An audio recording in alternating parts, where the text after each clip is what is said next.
Hey everybody, my name is Trevor and welcome to a brand new episode of Sailing Fujin. It is a little bit of a rainy day out, so we're not going to be doing any projects out on deck. We're going to be doing some interior things. I have already done a couple things in here. I have installed a new carbon monoxide detector. We also installed a knife up at the helm station.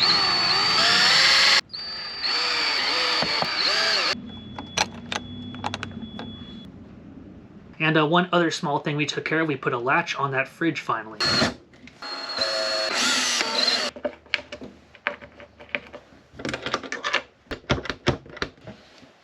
The fridge used to always open and spill all of its contents out onto the deck. It was always a big mess. Anytime the boat started heeling over just a little bit, that fridge would come open, and it was just really annoying. So we took care of that problem this morning. But today we're actually going to hopefully route some hose from the head sink to the galley sink. We don't have any through holes up forward for the sink to drain, so right now it's just draining to the bilge. So we don't use that sink right now in the head. So what I'd like to do is route some hose from the sink in the head to the galley sink, and then it's going to drain through the through hole right here underneath the counter. So yeah, we're going to open up this area of the salon, and we're going to see what we have here to work with.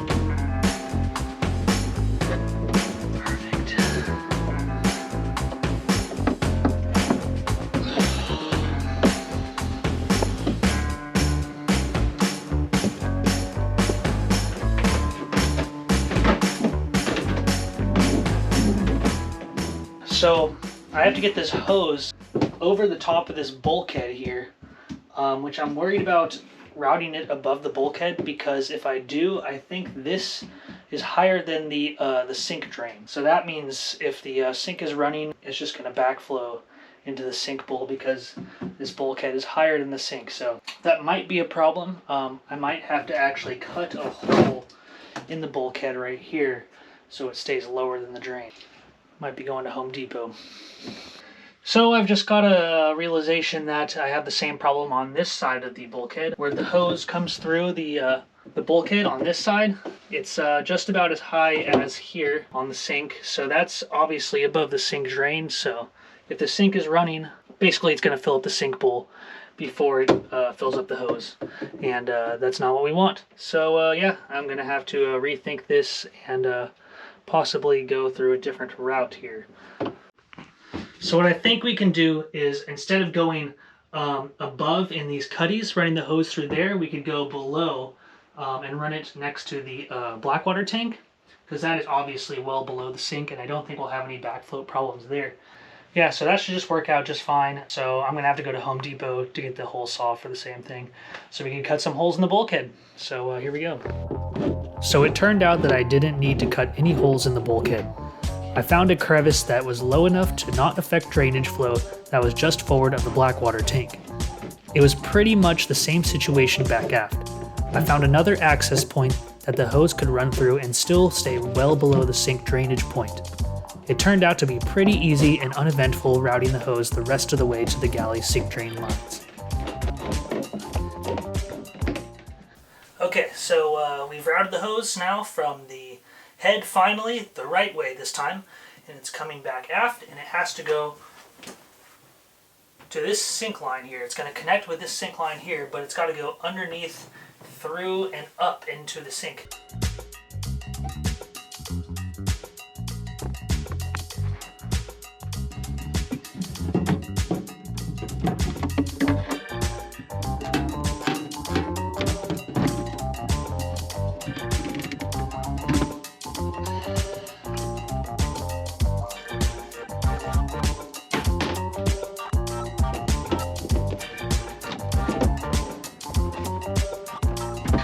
Get in there, buddy. Oh, yes. Perfect fit.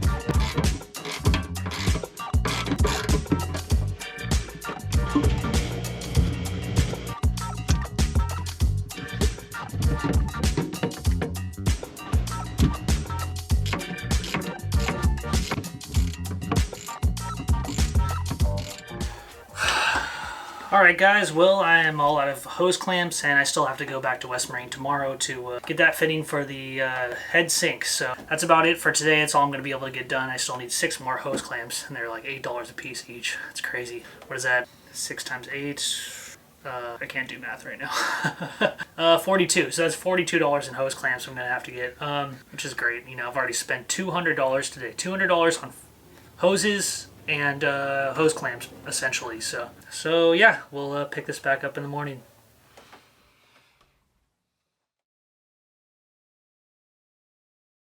Good morning, everybody. It is a brand new day down here at Cabrillo Marina.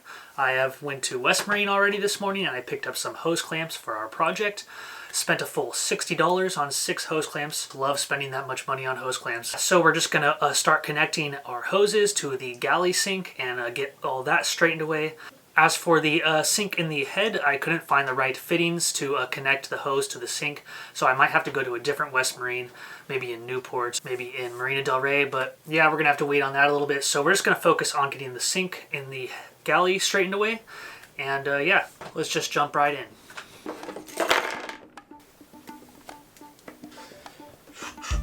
Installing the new hose under the galley sink went according to plan.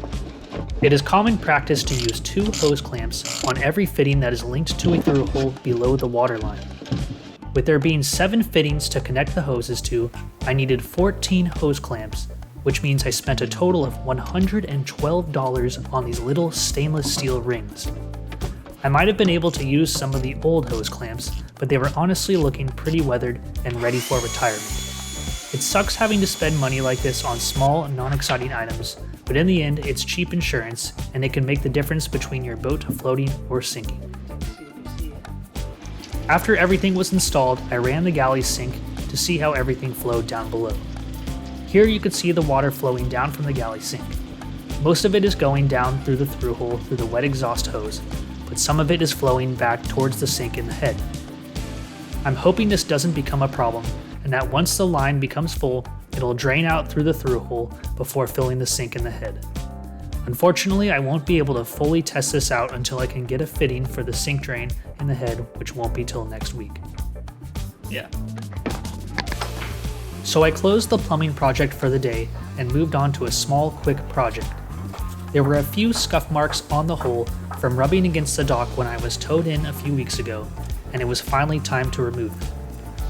I tried out this marine rubbing compound made by 3M.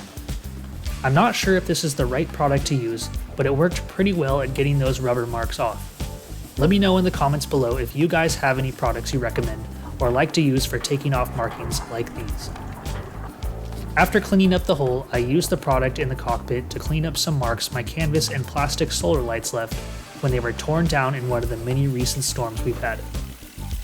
Just like on the hole, the rubbing compound took off these markings with very little effort.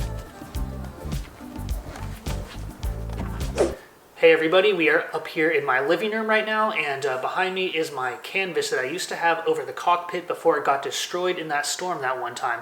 I have it here because I want to see if it's actually repairable at all. I did order a new Dodger from Harbor Canvas. Really good outfit, very respectable. They have like 50 years of doing Dodgers and Biminis in the San Pedro Bay area. I got to see a lot of their work on their website and it all looks very good.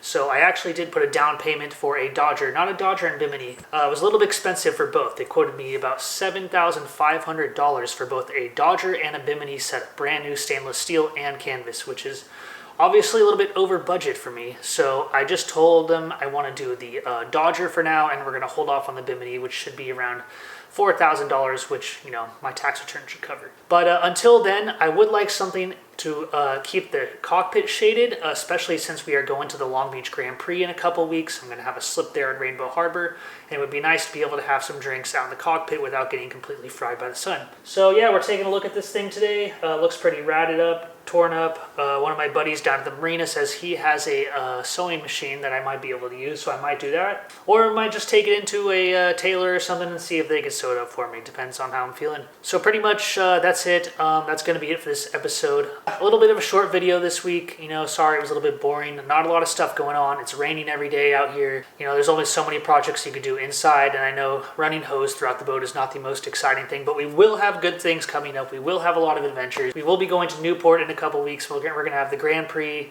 April 15th, so that's something to look forward to. And it's getting warmer, and hopefully this rain stops soon so we can actually start doing fun things in the water and going to the island more regularly, actually diving when the water is healthy enough to do so. Yeah, I promise we'll get through these boring stages of just running hose through the boat. So thanks for sticking in there, guys, and thanks for watching, and we'll see you next Sunday.